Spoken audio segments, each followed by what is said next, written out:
우리가 예수 이름을 굳게 붙잡고 신앙생활할 이유는 하나님의 말씀이 살아서 예수 이름을 통해 역사하기 때문인 것입니다.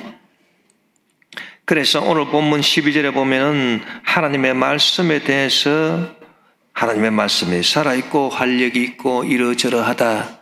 하나님의 말씀에 대해서 설명을 하고 있습니다.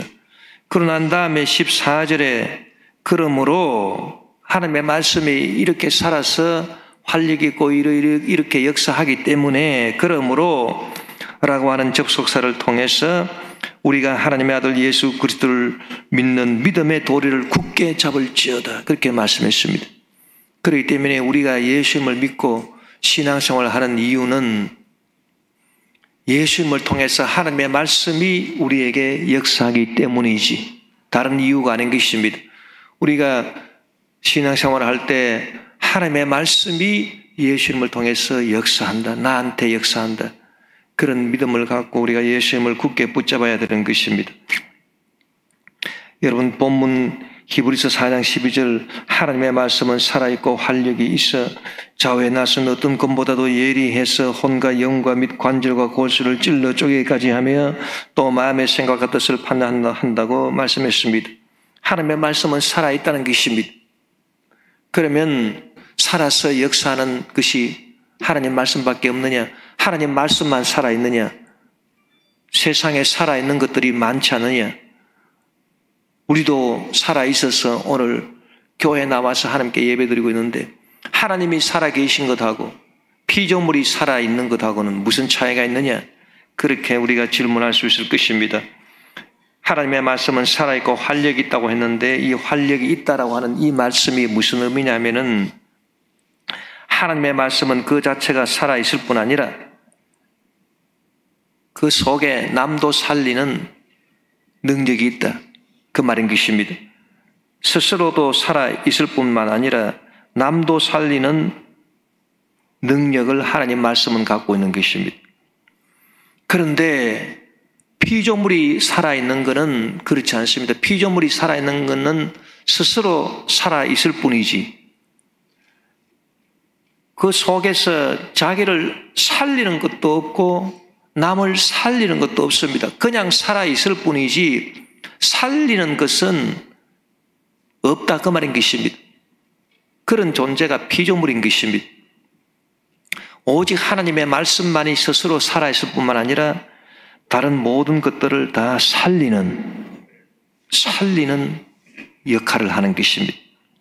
그래서 로마서 4장 17절에 보니 기록된 바 내가 너를 많은 민족의 조상으로 세웠다 하심과 같으니 그가 믿은 바 하나님은 죽은 자를 살리시며 없는 것을 있는 것으로 부르시는 이시니라. 그래서 죽은 자도 살린다라고 하는 것은 죽어가는 것 혹은 죽은 것을 살린다 그 말인 것입니다. 그렇기 때문에 하나님 말씀이 전해지면 죽은 자도 살리기 때문에 다시 살아나게 되는 것입니다. 예수님께서 나사로의 무덤에 가서 죽은 지 나흘이 된 나사로에게 나사로야 나오라. 주님의 말씀은 그 스스로가 살아있을 뿐만 아니라 남을 살리는 말씀이기 때문에 그 말씀을 죽은 나사로가 하니까 나사로가 살아서 벌떡 일어나서 배로 몸을 동인 채로 무덤 밖으로 나온 것입니다. 하나님의 말씀은 영이시고 영은 살리는 것이라고 예수님은 말씀하셨습니다. 요한복음 6장 63절 살리는 것은 영이니 육은 무익하니라. 내가 너에게 이런 말은 영이요 생명이라. 그러니까 육은 왜 무익하냐? 육은 우리에게 보태주는 게 없다. 왜 그러냐? 육은 그냥 살아있는 것이지 그 속에 남을 살리는 게 없다. 그 말인 것입니다. 그렇기 때문에 이 육신이라고 하는 것은 그냥 살아있을 뿐이지 그 속에 남을 살리는 것은 없어요. 그러니까 우리한테 보태주는 것은 없습니다. 그래서 없을 무자 더할 익자 더해주는 게 없다. 보태주는 게 없다. 육은 무익하다. 그러나 살리는 것은 영이다. 스스로 살아있을 뿐만 아니라 남을 살리는 것은 영이다. 내가 너희에게 이런 내 말은 영이요 생명이라. 그래서 내가 너희들에게 하는 이 말은 스스로 살아있는 말씀일 뿐만 아니라 그 속에 남을 살리는 기운이 들어있는 말씀이다. 그 말인 것입니다. 여러분, 이 세상에 스스로도 살아있고 남을 살리는 것은 아무것도 없습니다. 이 세상에 아무것도 없습니다. 이 세상에 있는 모든 것들은 스스로 살아있을지언정 남을 살리지는 못합니다. 남을 살리는 것은 없습니다. 그러나 오직 하나님의 말씀, 오직 하나님의 말씀만이 스스로 살아있을 뿐만 아니라 남을 살리는 것입니다. 여러분, 우리가 지금 살아있다고 다 된 것이 아닙니다. 내가 지금 살아있으나 내 속에 나를 살리는 것이 없어 보십시오. 그럼 어떻게 됩니까? 죽어가고 있는 것입니다. 내가 지금 살아있지만은 내 속에 살리는 것이 없다? 그러면 결론은 어떻게 되느냐? 내가 살아있다 하나 지금 점점 죽어가고 있다. 세상에 있는 모든 피조물들은 다 살아있지만 그 속에 살리는 것이 없습니다. 그렇기 때문에 살아있다 하나 산 게 아닙니다. 다 죽어가고 있는 것입니다. 우리 인생도 마찬가지인 것입니다.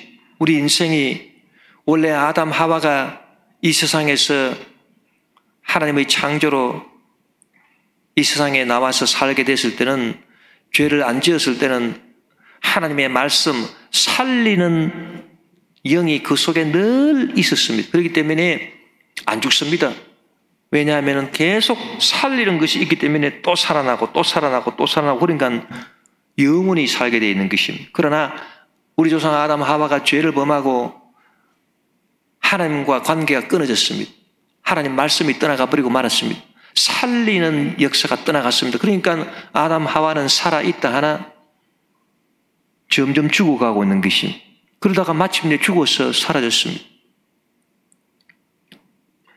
여러분, 우리가 살아있는 것이 중요한 것이 아니라 내 속에서 나를 계속 살리는 것이 있느냐, 그게 중요합니다.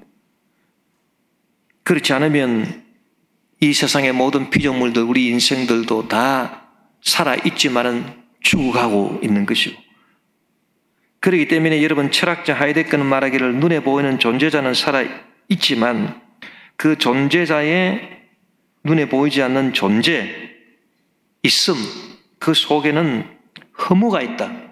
왜냐하면 모든 이 세상의 존재자 속에는 살리는 것은 없어요. 그렇기 때문에 겉으로 보면 살아있죠. 그러나 그 속에 살리는 것이 없기 때문에 존재자의 존재라고 하는 것은, 있음이라고 하는 것은 곧 허무다, 없음이다. 삶은 곧 죽음이다. 그래서 존재는 무, 그렇게 말한 것입니다. 존재는 무라고 말한 것입니다.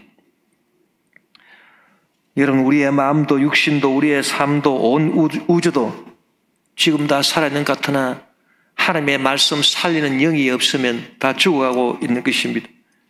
그렇기 때문에 얼마나 이 살리는 말씀이 귀한 것입니까? 우리가 주님의 몸된 교회에 나와서 신령과 진정으로 예배드리고 하나님의 말씀, 살리는 영이신 하나님의 말씀을 듣는 것입니다.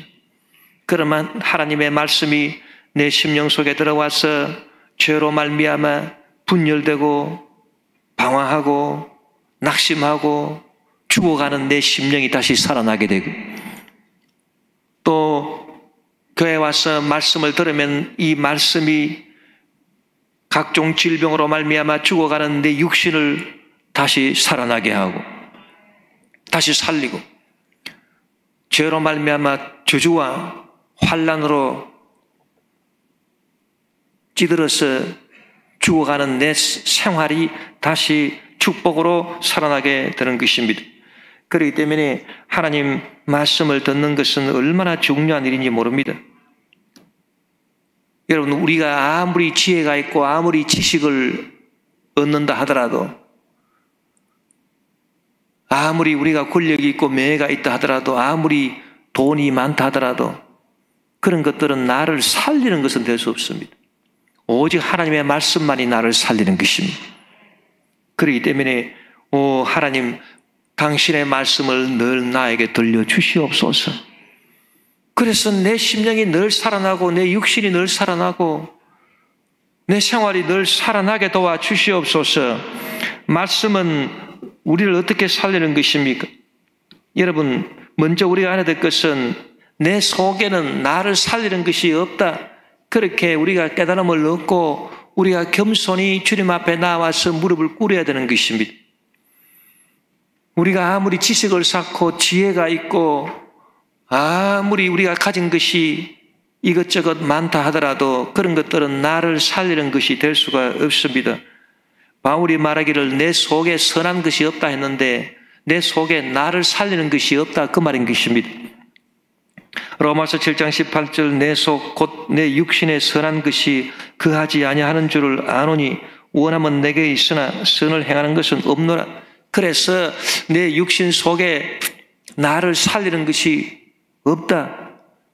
여러분, 사람 속에 사람을 살리는 것이 있어야, 내 속에 나를 살리는 것이 있어야 내가 신바람이 나서 내가 원하는 것을 막 행할 수도 있고 착한 일도 할 수 있고 좋은 일도 할 수가 있는데 내가 지금 살아있다 하나 살아있지만은 내 속에 나를 살리는 것이 없어요. 살리는 기운이 없으니까 점점 죽어가고 있으니까 무슨 신바람이 나가지고 내가 선한 일을 행할 수가 있겠습니까? 그래서 마음은 원이지만 선을 행하는 것은 없다. 마음은 원합니다. 내가 신바람 나게 살아봤으면 좋겠다. 그래서 나도 살고 남도 살리고 다 죽어가는 사람들 살리고 죽어가는 세상도 살리고 정말 기쁘고 즐겁고 신나게 한번 세상을 살아봤으면 좋겠다. 그러나 내 속에 살리는 것이 없습니다. 그러니까 무슨 그렇게 신명이 나서 남을 살리는 행동을 할 수 있겠습니까? 아무것도 할 수 없습니다. 살아있다 하나 산 것이 아니고 죽어가는 비참한 인생에 불과한 것입니다. 그렇기 때문에 여러분, 내 속에는 선한 것이 없다. 나를 살리는 것이 없다. 그걸 알아야 돼요. 우리가 어떤 지식을 갖고 어떤 철학을 하고 어떤 종교를 갖고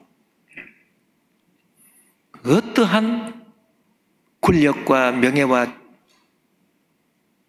물질을 가졌다 하더라도 그것이 나를 살리지는 못합니다. 그렇기 때문에 우리가 겸손히 주님 앞에 나와야 되는 것입니다. 오직 내 밖에 있는 하나님의 말씀, 밖에서 내 속으로 들어오는 이 하나님의 말씀만이 나를 살리는 것이기 때문에 주여 저를 불쌍히 여겨주시고 주의 말씀으로 저를 살려주시옵소서. 여러분, 말씀은 우리 속에 들어와서 먼저 우리의 심령을 살리는 것입니다. 사람의 심령은 욕심과 죄로 인해서 분열되어 있고 불안과 염려와 근심이 늘 가득합니다. 그래서 잠언 17장 22절에 보니 마음의 즐거움은 양약이라도 심령의 근심은 뼈를 마르게 한다고 말하셨습니다. 이 마음이 즐거워야, 심령이 즐거워야, 심령이 즐거운 이유는 뭐냐? 오직 하나밖에 없습니다. 살리는 말씀이 내 심령 속에 들어오면 심령이 즐거워지는 것입니다. 사람이 말을 잘 들으면 심령이 즐거워집니다. 굳이 하나님 말씀이 아니라 하더라도 어떤 사람이 나를 격려해주고, 이래서 특히 의사 선생님들이 참 중요한 것입니다. 환자들이 의사 선생님을 찾아가서 진찰을 받을 때 별거 아닙니다. 다 나을 수 있습니다. 걱정 마십시오. 그렇게 말을 긍정적으로 딱 해주면 이 말이 들어와 가지고서 생기를 불어넣어주고, 야, 기쁘고 즐겁다. 그렇게 되는데 혹시라도 말 잘못했다가 나중에 책임질 일이 있을까 싶어서 잘못되면 큰일 날 수도 있으니까 조심하시라든지 이런 말만 자꾸 해주면은 사람이 기가 죽어서 심령에 근심이 생기고 뼈를 마르게 하는 것입니다. 여러분, 하나님의 말씀은 절대로 우리에게 길을 죽이는 법이 없습니다. 하나님이 쓰시는 말, 하나님이 사용하시는 낱말, 하나님이 사용하시는 단어를 여러분 성경에서 가만히 살펴보십시오. 기죽이고 정죄하고 낙심을 가져다주는 그런 낱말이나 그런 단어는 전혀 없다라고 하는 것을 우리가 깨달아 알게 될 것입니다. 요한복음 8장에 보면은 가늠하다가 현장에서 붙잡혀온 여인의 이야기가 있는데, 요한복음 8장 5절에서 11절에 보니 모세는 율법에 이러한 여자를 돌로 치라 명하였거니와 선생은 어떻게 말하겠나이까? 이 말하겠나이까, 이게 중요합니다. 율법은 이런 여인은 돌로 치라 말하고 있는데, 예수님 당신은 어떻게 말하겠나이까? 당신 입에서 어떤 말이 나오는지 봅시다, 그 말인 것입니다. 그들이 이렇게 말하면 고발할 조건을 얻고자 하여 예수를 시험함이라. 예수께서 몸을 굽히사 손가락으로 땅에 쓰시니 그들이 묻기를 마지 아니하는지라. 이에 일어나 이르시되 너희 중에 죄 없는 자가 먼저 돌로 치라. 예수님 입에서 나온 말은 죄 없는 자가 먼저 돌로 치라. 죄 없는 자가 어디 있느냐? 모두 다 죄인이다, 그 말씀인 것입니다. 다시 몸을 굽혀 손가락으로 땅에 쓰시니 그들이 이 말씀을 듣고 양심의 가책을 느껴 어른으로 시작하여 젊은이까지 하나씩 나가고 오직 예수와 그 가운데 섰는 여자만 남았더라. 예수께서 일어나사 여자 외에 아무도 없는 것을 보시고 이르시되 여자여, 너를 고발하던 그들이 어디 있느냐? 너를 정죄하는 자가 없느냐? 너를 정죄하는 자가 없느냐? 정죄는 없다, 그 말인 것입니다. 그런 말씀을 예수님이 하셨습니다. 대답하되 주여 없나이다. 예수께서 이르시되 나도 너를 정죄하지 아니하노니. 정죄라고 하는 단어는 예수님 사전에 없습니다. 예수님은 그런 단어를 쓰신 적이 없습니다. 가서 다시는 죄를 범하지 말라. 이 말씀은 다시 죄를 범하지 말고 새 사람이 되어가지고서 희망찬 미래를 살아라. 새롭게 되어서 복되게 아름답게 살아라. 그래서 소망을 주는 단어인 것입니다. 예수님은 이처럼 부정적인 단어를 사용하시지 않고 소망을 주시는 단어, 희망을 주시는 단어, 항상 축복의 단어를 사용하시는 것입니다. 또한 예수님께서 베드로에게 하신 말씀을 보니 마태복음 18장 21절 22절 그때 베드로가 나와 이르되 주여, 형제가 내게 죄를 범하면 몇 번이나 용서하여 주리이까? 7번까지 하오리이까? 예수께서 이르시되 내게 이르노니 7번뿐 아니라 7번을 70번까지라도 할지니라. 그래서 예수님이 쓰신 낱말이나 단어를 보니까 고발이나 정죄나 돌로 침 그런 것들이 아니라 용서는 용서인데 한두 번 용서, 이게 아니라 무한히 용서, 무한한 용서, 그리고 평안, 기쁨, 희망, 사랑 등인 것입니다. 여러분, 우리는 이 하나님의 단어를 듣는 것을 굉장히 중요하게 생각해야 되는 것입니다. 내 심령의 병을 고치고 육신의 병을 고치고 생활의 병을 고치는 것은 살리는 말씀인데 오직 하나님의 말씀밖에 없습니다. 하나님의 단어, 하나님의 낱말밖에 없습니다. 그렇기 때문에 우리가 생각해보고 내 마음 속에서 어떤 단어가 자꾸 떠오르느냐? 미움이나 분노, 원망이나 불평, 이런 단어들, 절망, 낙심, 이런 단어들이 자꾸 생겨나면은 그거는 하나님이 주신 단어가 절대 아닙니다. 그건 귀신이 갖다 준 단어인 것입니다. 그렇기 때문에 나사렛 예수 이름으로 명하노니 이 더러운 말들아, 이 더러운 단어야, 내 심령에서 묵음받고 떠나가라. 여러분, 귀신을 쫓아낸다라고 하는 것은 뭐를 쫓아내느냐? 귀신이 갖다 준 말을 쫓아내는 게 귀신을 쫓아내는 거예요. 그냥 귀신아 나가라, 귀신아 나가라 그러고 속에서 떠오르는 단어는 계속 미움, 분노, 원망, 불평, 절망, 낙심, 좌절, 이런 단어들이 가득한데 무슨 귀신을 내쫓는 것입니까?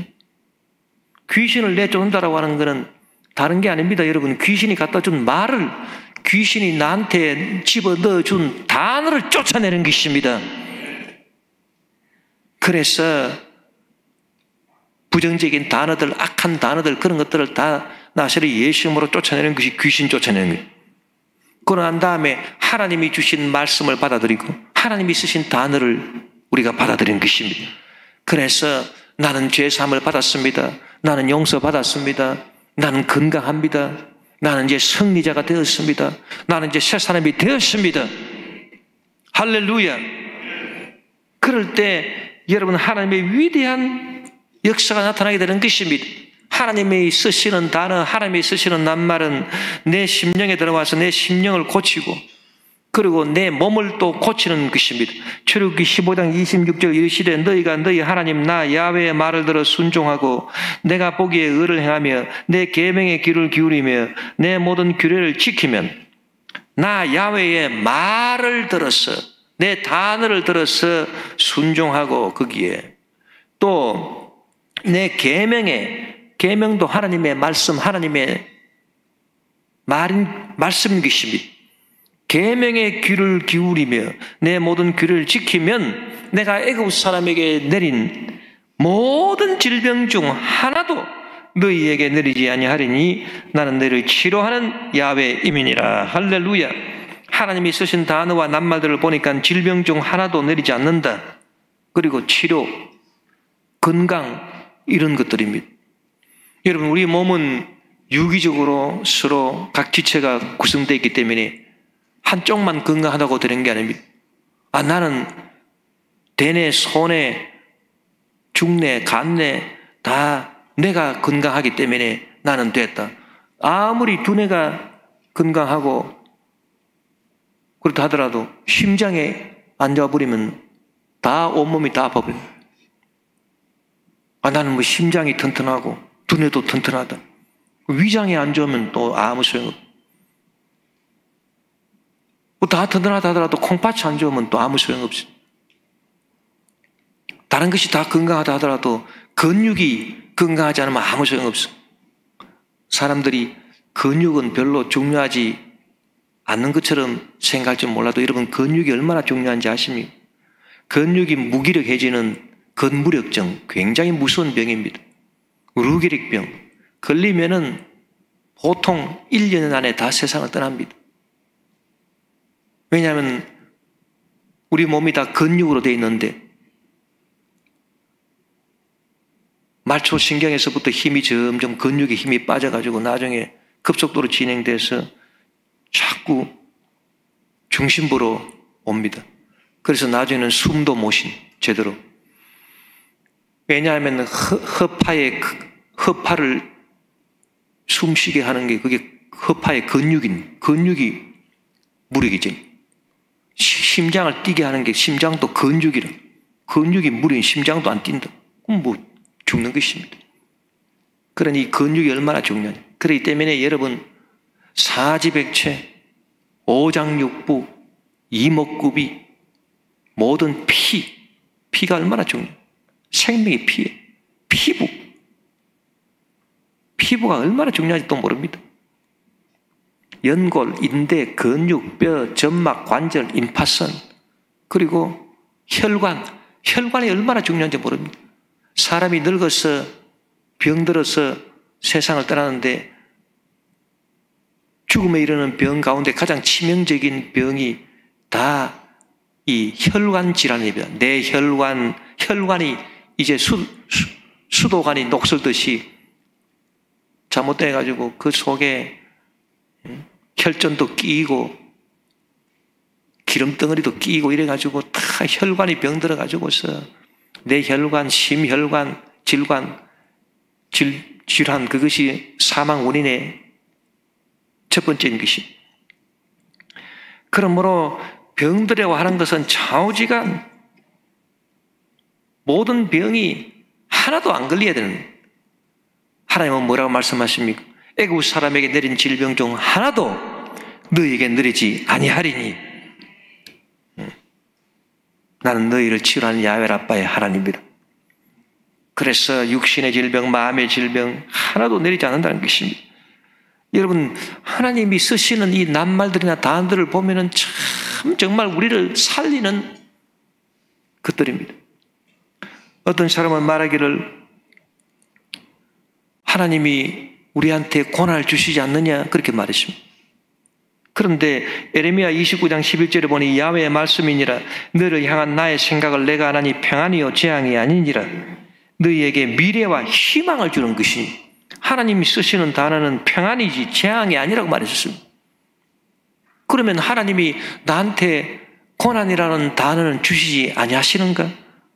고난도 때때로 주십니다. 그런데 하나님이 우리한테 주시는 단어들 가운데 고난이나 환난이나 이 부정적인 것들은 절대로 그 자체가 마감치는 게 아닙니다. 그 스스로 마감치는 게 아니라 그 스스로 끝나는 게 아니라 반드시 긍정적인 단어를 불러일으키는 것입니다.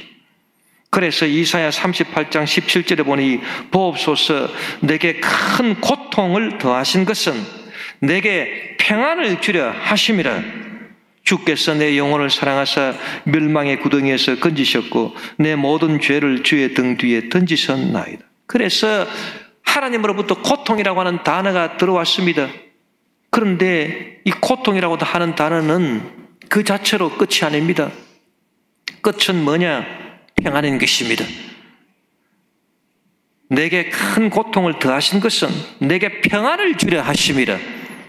그렇기 때문에 여러분 우리는 무엇을 믿을 수 있느냐? 하나님께서 나한테 주시는 단어는 좌우지간 결론적으로는 다 좋은 것들인 것입니다. 하나님은 좋으신 하나님이신 것입니다. 이와 같이 하나님의 말씀을 통해서 하나님의 단어와 낱말들을 통해서 우리 심령 속에 몸속에 우리 생활 속에 들어와서 활기차게 살리는 일을 하시는 것입니다. 그래서 오늘 본문 히브리서 4장 12절 13절 하나님의 말씀은 살아있고 활력이 있어 좌우의 날선 어떤 검보다도 예리하여 혼과 영과 및 관절과 골수를 찔러 쪼개기까지 하며 또 마음의 생각과 뜻을 판단하나니 지으신 것이 하나도 그 앞에 나타나지 않음이 없고 우리의 결산을 받으실 이의 눈앞에 만물이 벌거벗은 것 같이 드러나느니라. 이 벌거벗은 같이 드러난다. 이 말이 무슨 의미겠습니까? 여러분 하나님 말씀이 우리 심령이나 육신이나 우리 삶에 들어오게 되면 적당히 표면만 두드리고 가는 말씀이 아니라 그 말인 것입니다. 하나님의 말씀은 살았고 활력이 있는데 좌우의 낯선 것보다 예리해서 혼과 영과 관절과 골수를 찔러 쪼개버립니다. 하나님의 말씀이 찔러 쪼개가지고서 이 완전 갈아엎어버린다 그 말인 것입니다. 그래서 마음의 생각과 뜻을 판단할 뿐 아니라 모든 것이 벌거벗은 것 같이 하나님 말씀 앞에 다 드러난다. 그래서 우리의 영혼도 하나님의 말씀이 찔러 갈아엎어버려서 밭을 갈아엎으면 그 속에 있는 것들이 다 드러나듯이 그대로 다 하나님 말씀 앞에 드러나게 돼요. 우리의 몸도 하나님 말씀이 찔러가지고서 다 갈아엎어버려. 그래서 우리 몸 전체 있는 상황이 그대로 다 하나님 앞에 다 적나라하게 다 드러나. 우리 생활도 하나님께서 말씀으로 역사하시면 말씀이 들어와가지고 생활을 찔러 쪼개가 갈아엎어서 그냥 우리 생활이 그냥 하나님 앞에 다 드러나게 된다. 이것은 무슨 의미냐? 하나님 말씀은 우리 심령을 살리는데 적당히 살리는 게 아닙니다. 완전 갈아엎어서 완전히 살려버린 것입니다. 적당히 용서해 주는 게 아닙니다. 영원히 용서해 주시는, 확실하게 용서해 주시는 게. 그리고 적당한 평안을 주시는 게 아닙니다. 오늘 있다가 내일 없어지는 평안을 주시는 게 아닙니다. 영원한 평안을 주시는 것입니다. 영원한 기쁨을 주시는 것입니다. 우리 육신을 갈아엎어버렸습니다. 그래서 적당하게 고쳐주시고 끝나는 게 아닙니다. 완전히 고쳐주신, 확실하게 고쳐주십니다. 그리고 우리 생활을 적당하게 축복하시는 것이 아니라 완전히 갈아엎어버립니다. 새로운 생활로 완전히 새로운 축복을 우리에게 허락해 주시는 것입니다. 이런 일을 하나님의 말씀이 행하시는 것입니다. 그렇기 때문에 하나님 말씀을 우리가 사모해야 돼요. 신앙이라고 하는 것은 하나님의 말씀을 사모하는 것입니다. 하나님, 나에게도 말씀하셔서 내게도 말씀하셔서 새롭게 해 주시옵소서. 내 영혼을, 내 육신을 내 병든 영혼을, 내 병든 육신을, 내 병든 생활을 주여 새롭게 갈아엎어 주시고 살리는 역사로 채워 주시옵소서. 또 여러분, 우리가 깨달아 알아야 될 참 중요한 진리가 있습니다. 이 말이라고 하는 것은 관계를 맺기 위함이라는 것입니다. 왜 태초에 하나님이 말씀으로 계셨느냐? 그냥 하나님이 계신다 그러지 않고 왜 하나님이 말씀이다. 태초에 말씀이 계시니라. 말씀이 하나님과 함께 계셨으니 말씀은 곧 하나님이시니라. 왜 하나님이 말씀으로 계시는고? 여러분, 말씀으로 계시는 이유가 뭐라고 생각합니까? 그냥 하나님이 계신다 그러면 됐지. 왜 말씀으로 말로 계시는고? 여러분, 말이라고 하는 것은 관계를 형성하는 것이다. 말은 하는 자가 있으면 반드시 듣는 자가 있어야 돼요. 그래서 하나님이 말씀으로 계신다? 그거는 하나님이 관계를 맺고 있다 그 말인 것입니다. 그렇기 때문에 시편 19편 1절에서 4절을 보니 하늘이 하나님의 영광을 선포하고 궁창이 그의 손으로 하신 일을 나타내는도다. 날은 날에게 말하고 밤은 밤에게 지식을 전하니 언어도 없고 말씀도 없으며 들리는 소리도 없으나 그의 소리가 온 땅에 통하고 그의 말씀이 세상 끝까지 이르도다. 하나님이 해를 위하여 하늘에 장막을 베푸셨도다. 이 말씀이 좀 어렵습니다만은 여러분, 언어도 없고 말씀도 없고 들리는 소리도 없는데 어떻게 그의 소리가 온 땅에 통하고 그의 말씀이 세상 끝까지 이르렀는가? 이 앞뒤가 안 맞는 말이 아닌가? 그러나 여러분, 하나님은 처음부터 말씀으로 계신 것입니다. 말씀으로 계시기 때문에 이 피조물과 관계를 맺고 계신 것입니다. 관계라고 하는 것은 말씀으로 이루어지는 건데 주고받는 관계로 이루어진. 그러면 하나님은 피조물에게 뭘 주셨느냐? 존재를 주시고 말씀으로 존재를 주시고 말씀으로 생기를 주시고, 그럼 피조물은 하나님한테 뭐를 주느냐? 하나님께 찬양을 드리고 감사를 드리고 있는 것입니다. 그래서 하늘이 하나님의 영광을 선포합니다. 궁창이 그의 손으로 하나님이 하신 일을 나타냅니다. 하나님의 영광을 드러냅니다. 하늘이 여러분 아무 말 안 하고 있는 것이 아닙니다. 하늘이 하나님의 영광을 지금 찬양하고 있는 것입니다. 그래서 말을 통해서 하나님과 이 온 피조물 사이에 벌써 주고받는, 하나님은 말씀으로 존재와 생명을 주시고 또 피조물은 말로서 하나님께 감사와 찬양을 드리는 이 서로 주고받는 관계, 이 관계가 이루어져 있는 것입니다. 그렇기 때문에 여러분, 하나님의 말씀이 또한 나한테 들려올 때 내 속에서 또 나가는 말이 있어야 된다. 그래서 서로 관계를 맺어야 된다. 이 진리를 우리가 반드시 알고 평소에 실천을 해야 되는 것입니다. 이사야 55장 11절에 보니 내 입에서 나가는 말도 이와 같이 헛되이 내게로 되돌아오지 아니하고 나의 기뻐하는 뜻을 이루며 내가 보낸 일에 형통함이니라, 이렇게 말씀했는데, 여러분, 하나님의 입에서 나오는 말씀이 헛되이 돌아가지 않는다. 그건 뭐냐 하면은 반드시 듣는 사람과 관계를 이룬다 그 말인 것입니다. 만약에 하나님의 입에서 나오는 말이 듣는 사람하고 관계를 이루지 못하면 그냥 헛되이 하나님의 입으로 다시 돌아오는 것입니다. 그러나 하나님의 말씀은 그렇지 않다.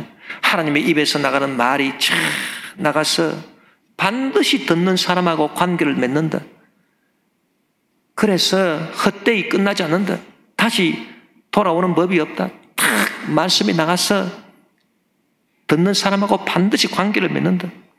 그러면 여러분, 우리는 어떻게 해야 되겠습니까? 하나님 말씀이 탁 들려올 때 나한테도 말이 나가야 되는 것입니다. 그래서 딱 말씀과 말이 탁 만나서 주고받고, 그래서 관계가 이루어져야 되는 것입니다. 그럼 우리는 무슨 말을 해야 되겠습니까? 우리는 무슨 단어를 써야 됩니까? 하나님은 나한테 용서, 평안, 기쁨, 건강, 축복, 영생, 이런 단어를 나한테 막 주십니다. 살리는 단어를 막 주십니다, 나한테. 그럼 우리는 무슨 말을, 무슨 단어를 써야 되겠습니까? 따라합시다. 감사, 찬양, 순종, 믿음, 할렐루야. 우리도 그런 단어를 써야 되는 것입니다. 그러면 여러분, 하나님의 단어가 내 속에 들어와서 내 영혼이 잘되고 범사에 형통하고 생명의 풍성이 얻는 것가 반드시 나타나게 되는 것입니다. 하나님의 단어가 과연 내 속에 들어와 있는가, 내 속에서 역사하는가 안 하는가, 그걸 알아볼 수 있는 방법이 있어요. 그거는 지금 내 속에서 무슨 단어가 나가고 있는가, 하나님께 그걸 알아보면 됩니다. 예를 들어서 내 마음속에서 끊임없이 하나님에 대해서 감사, 찬양, 기쁨, 즐거움, 헌신, 봉사, 순종, 이런 단어가 자꾸 내 심령 속에서 나가면,